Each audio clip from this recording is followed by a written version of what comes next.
If you want a friend that's on your side that looks out for your best interests, call George Sink. It will take care of you from beginning to end. At George Sink Injury Lawyers, we fight so you don't have to. Kindness was definitely the guide for one high school English teacher who challenged each of her students to put a little love in your heart. Here's Danny New. What did you do when I gave you the $20? You may recall our story last year with English teacher Christina Ulmer and her tradition called the $20 Kindness Challenge. Usually the first week or so, they'll say, are we doing your kindness thing? Christina has become famous around Horsham, Pennsylvania for, twice a year, giving all of her high school students a crisp $20 bill with a simple assignment. Do something kind with it. I donated toys to Glad Dogs Nation. Over the years, students have used that money to bake cookies for nursing homes or pass out flowers to strangers. Whatever they choose, each act also honors Christina's sister, Kate, who tragically passed away in a car accident in 2014. Christina used the cash from Kate's purse to fund the first challenge a few years later.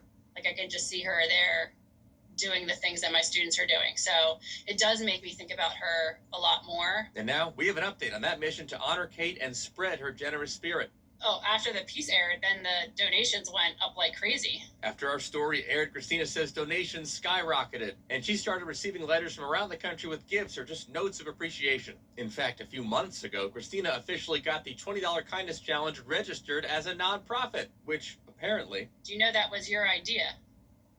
That was my idea? You're the first person, like, maybe you could help other teachers. And I was like, maybe I could. That's actually an interesting idea. Now with the challenge's increased influence and resources, so grateful to have Christina's challenge. Christina has inspired teachers in other states to try this with their students, like Amy in Delaware. Christina, I cannot thank you enough. And this coming April, for the first time, Christina will be funding another class. Fittingly, it'll be with Siri in New Jersey, who is Christina's typing teacher in middle school. That feels pretty amazing to be able to give back to her.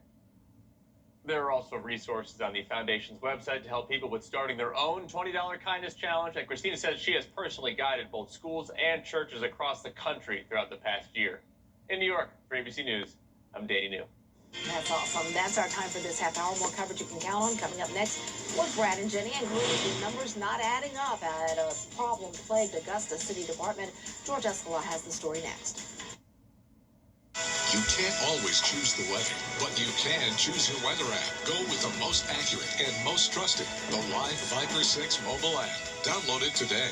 There's only one way to